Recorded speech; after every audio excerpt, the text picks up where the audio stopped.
warahmatullahi wabarakatuh.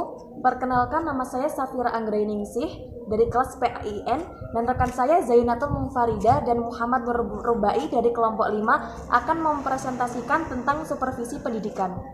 Supervisi secara etimologis berasal dari bahasa Inggris to supervise atau mengawasi. Menurut Merriam-Webster College Dictionary, disebutkan bahwa supervisi merupakan critical watching and directing. Beberapa sumber lainnya menyatakan bahwa supervisi berasal dari dua kata, yaitu superior dan vision. Hasil dari analisis menunjukkan bahwa kepala sekolah digambarkan sebagai seorang expert atau superior, sedangkan guru digambarkan sebagai orang yang memerlukan kepala sekolah. Supervisi ialah suatu aktivitas pembinaan yang direncanakan untuk membantu para guru dan pegawai sekolah lainnya dalam melakukan pekerjaan secara efektif. Dengan kata lain, supervisi ialah suatu aktivitas pembinaan yang direncanakan untuk membantu para guru dan pegawai sekolah lainnya dalam melakukan pekerjaan mereka secara efektif. Supervisi merupakan pengawasan terhadap pelaksanaan kegiatan teknis edukatif di sekolah, bukan sekadar pengawasan fisik terhadap fisik material. Supervisi merupakan pengawasan terhadap kegiatan akademik yang berupa proses belajar dan mengajar, pengawasan terhadap guru dan dalam mengajar, serta pengawasan terhadap situasi yang menyebabkannya.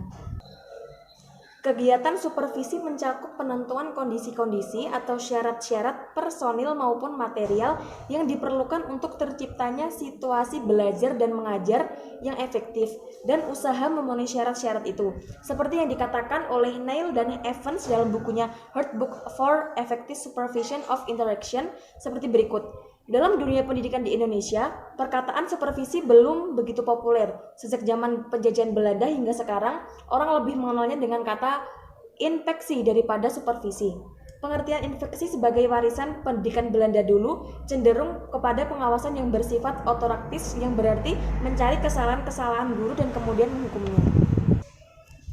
Yang kedua adalah konsep supervisi pendidikan.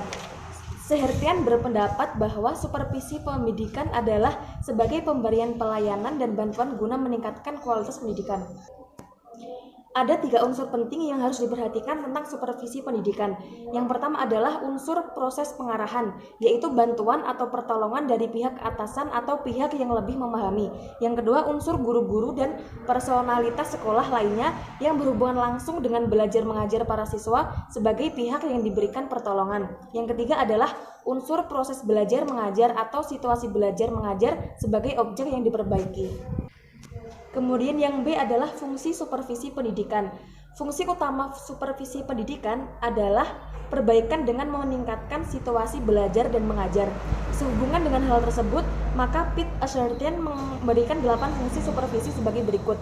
Yang pertama adalah mengkoordinir semua usaha sekolah. Yang kedua, memperlengkap kepemimpinan sekolah. Yang ketiga, memperluas pengalaman guru-guru. Yang keempat, menstimulasi usaha-usaha yang kreatif. Yang kelima adalah memberi fasilitas dan penilaian yang terus-menerus. Yang keenam adalah menganalisis situasi belajar mengajar. Yang ketujuh, memberikan pengetahuan dan keterampilan kepada setiap anggota staf. Dan yang terakhir adalah memberikan wawasan yang lebih luas dan terintegrasi dalam memutuskan tujuan-tujuan pendidikan dan meningkatkan kemampuan mengajar guru-guru. Yang selanjutnya akan disampaikan oleh rekan saya. Yang ketiga adalah unsur proses belajar mengajar atau situasi belajar mengajar sebagai objek yang diperbaiki. Kemudian yang B adalah fungsi supervisi pendidikan. Fungsi utama supervisi pendidikan adalah perbaikan dengan meningkatkan situasi belajar dan mengajar. Sehubungan dengan hal tersebut, maka Pitt Assertion memberikan 8 fungsi supervisi sebagai berikut. Yang pertama adalah mengkoordinir semua usaha sekolah. Yang kedua, memperlengkap kepemimpinan sekolah.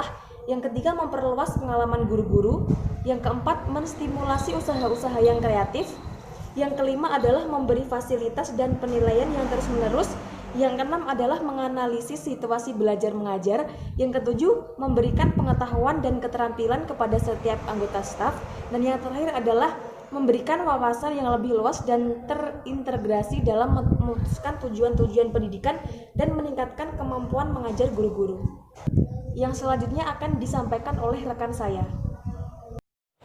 Oke, next saya Zainatul Mufarida. Di sini saya akan menjelaskan tentang tugas dan tanggung jawab supervisor. Supervisor adalah penjabat fungsional yang berkedudukan sebagai pelaksanaan teknis untuk melakukan pengawasan pendidikan terhadap sejumlah sekolahan yang berguna untuk meningkatkan proses bimbingan pelajaran agar suatu pendidikan itu mencapai tujuan semestinya. Di sini saya ada dua pendapat. Yang pertama pendapat Giwan, terdapat 10 tugas utama supervisor. Jadi teman-teman bisa baca di makalah ya, apa 10 tugas supervisor. Dan selanjutnya pendapat yang kedua menurut Matt Pirdarta. Matt Pirdarta juga menjelaskan tugas sebagai seorang supervisor itu ada 10. Teman-teman juga bisa baca di makalah. Lah, tanggung jawab seorang supervisor secara umum diantaranya yang pertama perencanaan, yang kedua administrasi dalam manajemen, yang ketiga supervisor, yang keempat pengembangan kurikulum, kelima riset, dan yang keenam adalah demokrasi pengajaran. Selanjutnya, ketika kita sudah paham apa sih supervisor, sekarang saya akan menjelaskan tentang perbedaan supervisi. Next, selanjutnya saya akan menjelaskan perbedaan supervisi umum dan supervisi pengajaran. Biasanya supervisi umum itu sering disebut dengan istilah supervisi pendidikan, yakni pembinaan yang berupa bimbingan atau tuntutan ke arah perbaikan situasi pada umumnya untuk meningkatkan mutu proses belajar mengajar. Tujuan supervisi pendidikan yakni membina orang-orang yang disupervisi menjadi manusia dewasa yang sanggup berdiri sendiri. Selanjutnya, teknik-teknik dalam supervisi pendidikan. Teknik supervisi yang bersifat kelompok meliputi pertama, pertemuan orientasi guru baru, kedua, rapat guru, ketiga, studi kelompok antar guru, keempat, saling tukar pendapat atau yang disebut sharing, dan yang terakhir yakni diskusi. Selanjutnya yakni penjelasan mengenai supervisor akademik pengajaran atau sering disebut dengan istilah supervisi klinik, yakni proses bimbingan yang bertujuan membantu pengembangan kemampuan profesional guru atau calon guru khususnya dalam penampilan mengajar berdasarkan observasi dan analisis data secara teliti. Tujuan supervisi klinik yakni membantu pengembangan profesional guru atau calon guru dalam penampilan proses belajar mengajar di kelas. Dan dalam supervisi akademik atau pengajaran ini melalui beberapa tahap, yakni yang pertama tahap fase praobservasi, yakni mengembangkan hubungan kesejawatan antara supervisor dengan guru, menyusun rencana pembelajaran, menyusun strategi observasi. Yang kedua yakni fase observasi, dan yang terakhir yakni fase post observasi, yakni meningkatkan proses belajar mengajar, merencanakan pertemuan supervisor dan guru, follow up. Jadi supervisi klinik ini lebih ditekankan pada masalah pembelajaran di kelas, sedangkan profesional umum atau supervisi pendidikan pada masalah-masalah fungsi manajemen yang lebih luas mencakup variabel. Nah, itu perbedaan dari antara supervisi klinik dan supervisi umum atau supervisi pendidikan.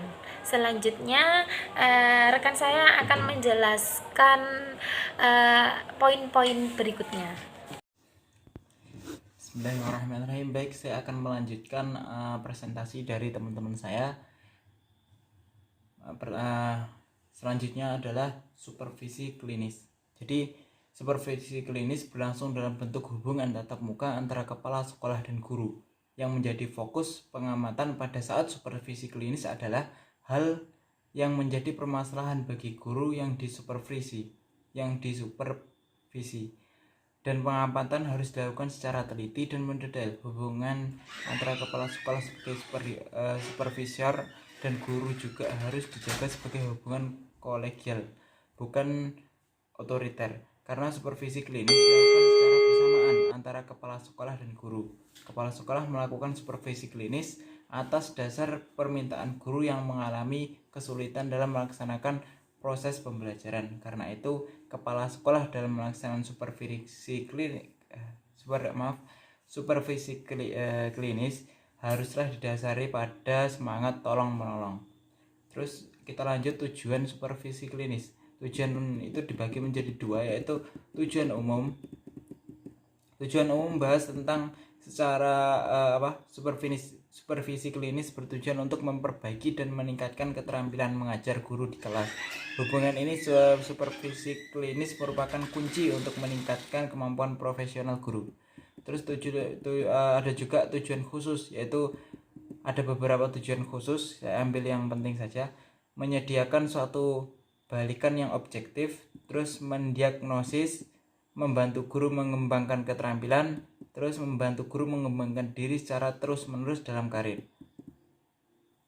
Selanjutnya yaitu prosedur supervisi klinis, yaitu tahap pertemuan atau pendahuluan. Dalam tahap ini superior dan guru bersama-sama membicarakan rencana tentang materi observasi yang akan dilaksanakan. Tahap ini memberikan kesempatan kepada guru dan superior untuk mengidentifikasi perhatian utama guru, kemudian menerjemahkan ke dalam bentuk tingkah laku yang dapat diamati. Pada tahap ini dibicarakan dan ditentukan pula jenis data pengajar yang akan diobservasi dan dicatat selama pembelajaran berlangsung. Suatu komunikasi yang efektif dan terbuka diperlukan dalam tahap ini, guna mengikat supervisor dan guru sebagai mitra di dalam suasana kerja yang harmonis. Secara teknis diperlukan 5 langkah untuk bagi terlaksananya pertemuan pendahuluan dengan baik, yaitu menciptakan suasana intim atau superior dan guru sebelum langkah-langkah selanjutnya dibicarakan.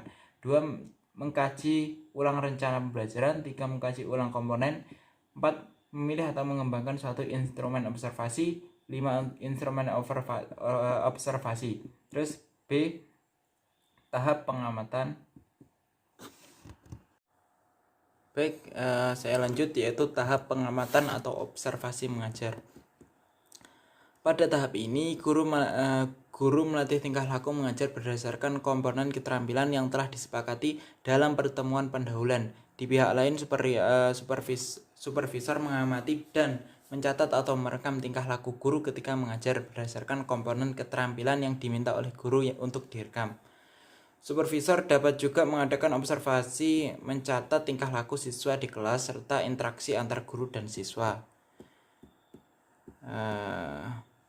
Kunjungan dan observasi yang dilakukan supervisor bermanfaat untuk mengetahui pelaksanaan pembelajaran sebenarnya, dan banyak sekali manfaat dari kunjungan dan observasi. Saya lanjut, dalam proses pelaksanaannya supervisor seharusnya memperhatikan hal-hal sebagai berikut.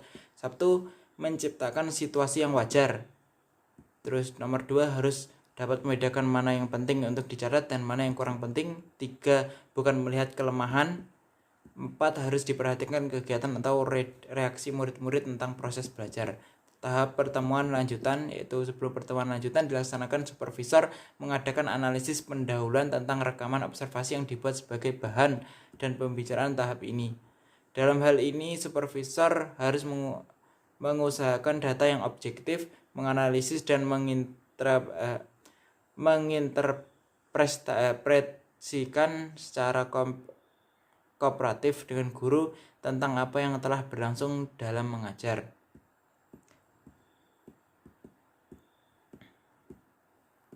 Baik, saya lanjut. Pengawasan melekat dan pengawasan fungsional. Pertama, yaitu pengawasan melekat. Pengertian pengawasan melekat, Situmorang mengatakan bahwasanya pengawasan melekat yaitu berupa tindakan atau kegiatan usaha untuk mengawasi dan mengendalikan anak buah secara langsung yang harus dilakukan sendiri oleh setiap pimpinan organisasi, yang bagaimanapun juga suatu proses pemantauan, pemeriksaan, dan evaluasi yang dilakukan secara berdaya dan berhasil guna